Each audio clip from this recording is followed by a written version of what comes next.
courage and honor, cousin. Into the fires of battle, unto the anvil of war.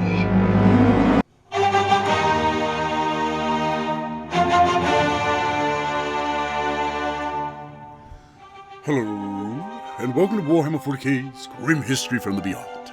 I'm Zeckthar, and today we'll be giving Chronicle on probably one of the most interesting space marines of the 30th millennium, Endryd Haar, or more commonly known as the Riven Hound.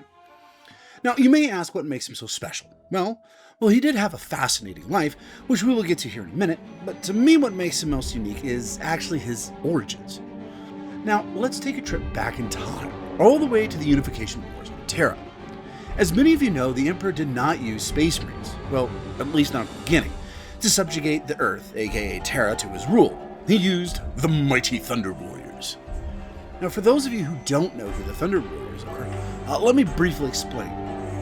Well, the Thunder Warriors were massive super soldiers, greater in height and girth than even most Space Marines. In fact, these men were easily more than a match for Astartes, and had even outperformed some custodians of the Legio Custodes during certain combat engagements. Thunder Warriors were created to be highly resistant to psychic attacks, perhaps because they constantly faced chaos-corrupted opponents who wield sorcery during the campaigns of the Unification Wars in the late Age of Strife. Any attempt at unleashing a mental attack upon a Thunder Warrior caused severe pain to the attacking Psyker, which is pretty cool. Thunder Warriors were also known to have tremendous upper body strength that was considered to be unequaled by the Emperor's other genetically augmented super soldiers, which, when coupled with the enhancements provided by their early Mark I Thunder power armor, made them virtually unbeatable in close melee combat. The leg strength of even a psychically deteriorated Thunder Warrior was still enough to allow one to kick completely through the torso of a normal human. So, to put this into perspective, a person would be kicked so hard and so fast that the body wouldn't even go flying. They would just explode. Ugh. In addition to their incredible physical strength, the Thunder Warrior's skeletal system had been augmented to be thicker than that of an Astartes. A Thunder Warrior was thus capable of shattering the skull of an Astartes with a simple headbutt, but maybe not an Orc war boss. A Thunder Warrior's reflexes were also greatly enhanced, which allowed one to actually dodge a shot from a plasma gun, while already engaged in close quarters melee with two other Astartes.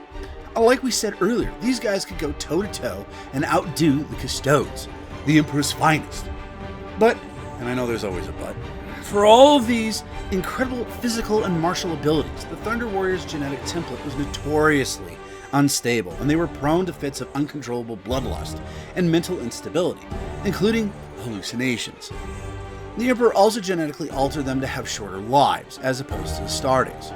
Short-lived and rife with mental and physical health issues, the Thunder Warriors were known to suffer from sudden, unexpected death outside of combat, or, more dangerously, to stop following their superiors' orders while in the heat of battle. Now, unlike the Legioness Astartes who replaced them, these guys were true warriors, not soldiers.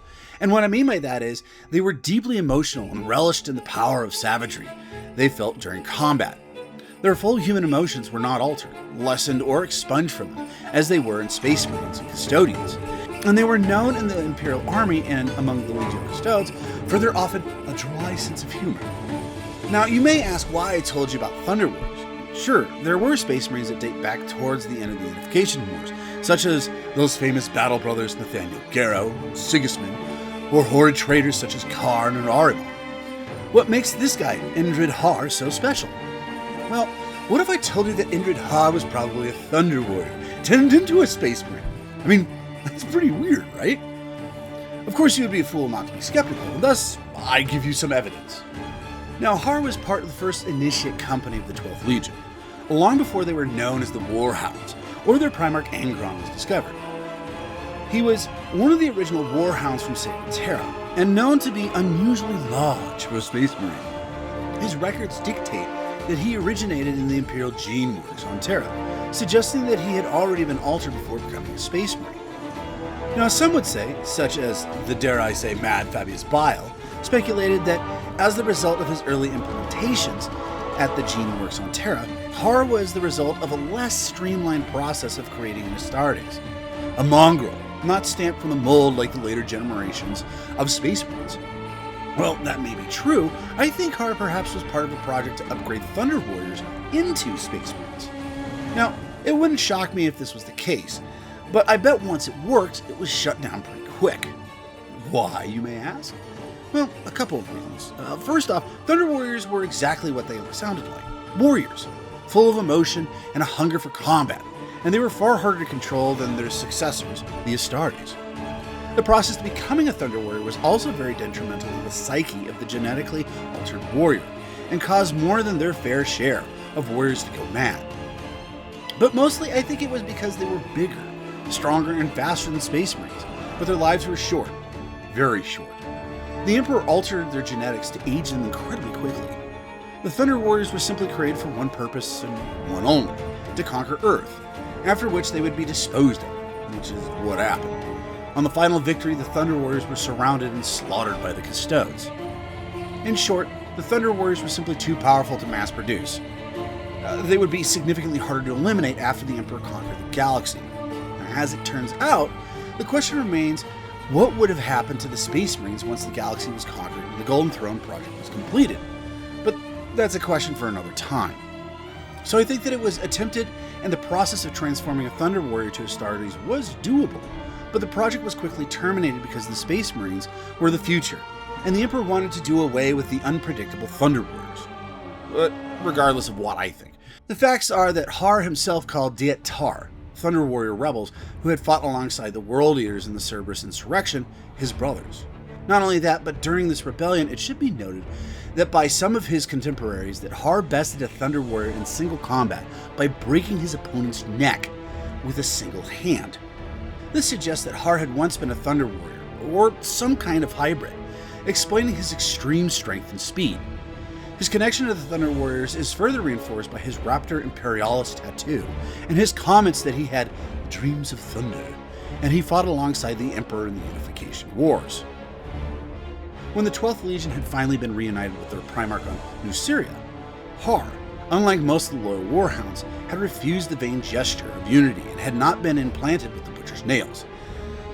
Thank the Creator. Could you imagine a Thunder Warrior Astartes hybrid hopped up on the Butcher's nails? Been pretty bad. But besides, even while there were no Butcher's nails in Haar's skull, his savagery came from a much deeper well.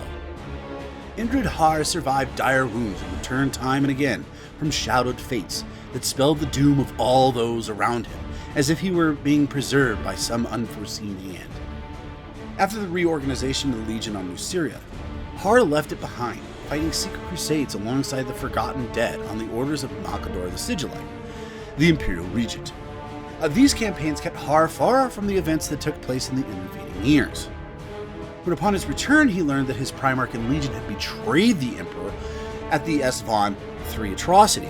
He renounced his allegiance to the World Eaters, but was entered, like all other members of the traitor legions, into the Imperial prison known as the Kang Maru, aka the Vault. This prison, however, could not hold the Riven Hound, who escaped from the depths beneath Mount Rakaposhi, leaving loyalists, traitors, and innocents alike dead in his wake. Endryd was driven to cold madness by the revelation of his legion's betrayal of the Emperor when he returned to find the Imperium of Man riven by civil war. He cast off all traces of his legion's insignia and honors, becoming a Black Shield, and swore a death oath to atone for the 12th Legion's crimes, forming a Black Shield unit known as the Fangs of the Emperor, from the remnants of the surviving Death Guard, Iron Warriors, and Raven Guard Astartes, including a Tech Marine Erud Vaughn. The Riven Hound led his ad hoc force against the traitors wherever they could be found. Eventually, the Fangs managed to capture the Sons of Horus vessel Cicatrix Tyrannus, rechristening it as the Ruination. Masquerading as its commander, Rexhal Corridon, Haar led his forces against the Zana incursion in a final, desperate attempt to recover weapons from a secret facility under the prison forward city of Zana Tisiphon. Their intent was to secure powerful Ordinate weapons for the defense of Terra before they could be handed over to the traitors. Obsessed with killing the War Master Horus, Haar saw this as a perfect opportunity to truly hurt the arch-traitor. Those of his warband who rejected this new mission were killed at the hands of the Riven Hound, who would brook no dissension from those under his merciless command. The remainder of the Fangs managed to capture and secure 3 traitor Ordinatus Ulators, a small class of Ordinatus minors, but powerful nonetheless. The Black Shields took command of all 3 of the Ordinatus minors, intended as gifts for the War Master, and with malign savagery turned their dread powers on their creators. After losing the opportunity to secure the Ordinatus Elator Nepothax, which was destroyed in a traitor counterattack by an unfamiliar pattern of battle automata, the Loyalists were forced to retreat to the Ruination and withdraw from Xena II. However, they still managed to secure both the Mithrax and the Shurax. Now, the battles on Xena II had been costly for the forces of the Riven Hound. He desperately needed supplies, weapons, armor, and most of all, men. Endryd Haar needed warriors if he were to continue to prosecute the traitors. Duat was a recruitment world for the 12th Legion. On this ocean world, the local Tide clans fought each other as much as the monsters from the depths. Savage and hardy, they made for perfect recruits for the Legionis Astartes. The World Eaters had established a presence on this world, consisting of 3 artificial islands, drifting on beds of vat-cultivated sargassum in the ocean, the so-called Darkwater Nodes. Primus was responsible for recruitment. It housed gene banks and all necessary equipment for implantation. Platform Secundus was an armory station, used to fabricate weapons, ammunition, and power armor. Tartarus completed the Trinity, and consisted of refueling stations, housed spare parts, and maybe even a gunship or 2. The overall command of the World Eaters installation fell to the Castellan Praetor Apothecary Calibos, the closest Endryd Haar had ever gotten to a friend. They had saved each other's lives, and considered each other as battle brothers. Upon arrival in system, the Black Shields realized that they would have competition for their bounty on Duat. A cruiser and several escorts of, presumably, the Iron Hands, had carved its way through the system, stripping away the defenses of the planet. Indecision beset Haar, as he could not decide whether to fire on the presumed loyalists or treat them as friendlies. It was not clear to him whether he could side with the loyalists in a fight or continue as a lone entity in the war, not siding with either faction. Masquerading as a World Eater's vessel, the Ruination sailed past the remaining defenses of Duat.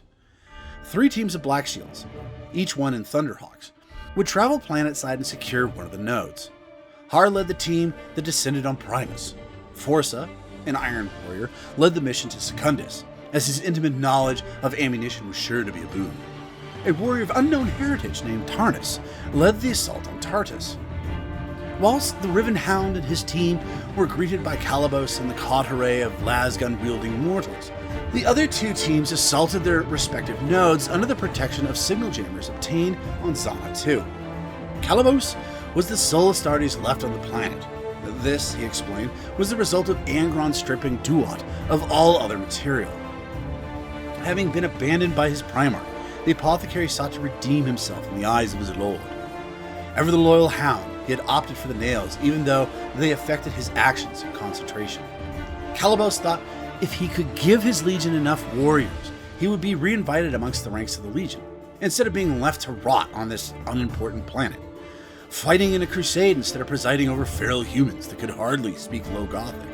To this end, he had started to experiment on the gene seed, stretching his supplies and introducing new protocols in the process.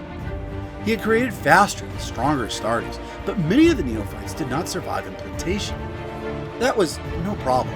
A necessity dictated that more Astartes were to be produced and the failed aspirants to serve as fodder for the new ones. After all, the Omophagia offered the ability to learn from the Astartes food. Haar was shocked by the creatures that his former friend had created. These were not Astartes, but Calibos did not see it this way. The Riven Hound had hoped to turn his friend to his side, but the Apothecary was bent on rejoining his legion. Warhounds came to blows. Haar used his power fist and Calibos resorted to his chain axe. In the course of that duel, one of the creations was freed from his fetters, attacking Calibos and mortally wounding him. With regret, Endryd Haar shot Calibos after killing the abomination. The Riven Hound got what he wanted from the nodes of Duat: supplies, material, and gene seed. When returning to the Ruination in orbit, he was made aware of the 12th Legion fleet engaging the Iron Hands vessels. The World Eaters had reacted to Calibos' call for help, As both fleets were engaged, he ordered the Ruination to plot a course through their engagement. Whoever stood in their way would be fired upon, but whoever won that fight could have what was left of Duat. The fate of Calibos had shown Haar what he truly was. He was a weapon that needed to be wielded. So he set course to aid Rogal Dorn's great effort at the Battle of Beta Gormon. Endryd Haar would fight alongside the Loyalists as a field commander in the dark days before the Siege of Terra, accepting any mission, whatever the odds of survival, so long as in doing so he could spill the blood of the traitors. The Riven Hound would meet his fate at the Siege of Terra, where he was part of the kill teams to protect the Saturnine Gate from the Sons of Horus subterranean assault that included the likes of Garvio Loken, Nathaniel Garrow, and Heli Galore. In the battle underneath Saturnine, Haar and Bel Sepetus both came to fight First Captain Ezekiel Abaddon. It took 7 kill strikes by Abaddon to take down the monstrously strong World Eater. In death, his mass would have prevented Abaddon from escaping Garrow's kill strike had his teleportation beacon not activated in time, which I happen to have in depth, and I will leave you with. But before we get to that, join us next time as we start our Primarch battles, and what better when to start with how the Vulcan escaped Conrad Kurtz's clutches. And if you enjoyed this, please follow, like, hype, and of course subscribe. But without further ado, an excerpt from Scribe Dan Abnett from his book Saturnine. He was Abaddon. Let them come. Let them all come. Find more and bring them too. Bring anyone. Bring everyone. He would take them all. Or he would die. Either way, it mattered little. In the 12th minute, Nathaniel Garrow reached, cleaving through one last hysteria closing. They dueled, blade to blade, munitions long since exhausted. Garrow was wounded. His sword was remarkable. He dealt Abaddon 2 wounds that would have killed Blessed Men. He drove Abaddon back, boxing him against the chamber's ancient wall. Good tactics, but a mistake. When Abaddon hit him, it was Garrow who found himself lost, his back to the stone. Abaddon drew a punch and smashed Garrow against the wall. The man slumped, dazed, his chest plate cracked. Abaddon swung to finish him, but Bel Sepetus blocked his descending blade. Sepetus, now, a proper test. A chance of equals carried them into the 13th and final minutes of the fight. Their blades clashed, carried with such speed. It was joyful. The Blood Angel was amazing. The deftness of his skill, the precision of his strokes, the intensity of his address. Sepetus produced a nuanced sword that Abaddon could barely turn back. There was skill to it, switched to efficient and competent. The Kurgan's attack was a miraculous degree of skills. Abaddon was solid. His blade cut Sepetus in half. The Riven Hound slammed Abaddon into the wall. Brick shattered. Abaddon felt bone, the board was ruptured. Haar was size and strength. There was no skill to speak of, just beautiful fury, like one of Russ's pack dogs, or Angron's low calm. A wall of strength that crushed everything before it. The Black Shield had him by the throat. Took 6 or 7 of Abaddon's kill thrusts in the belly and chest, and refused to die. Just refused.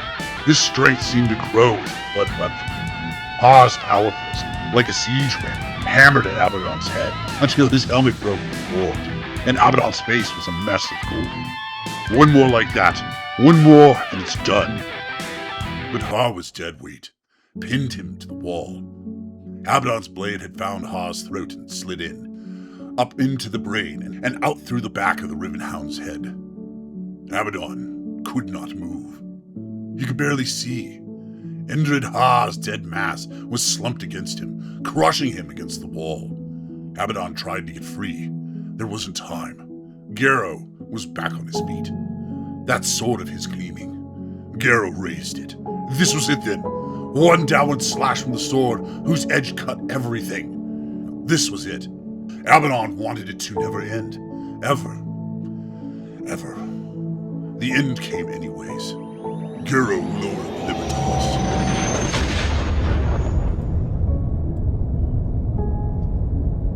No! He yelled. No! He punched the wall. Har's enormous corpse shifted and fell away as the teleport flare faded.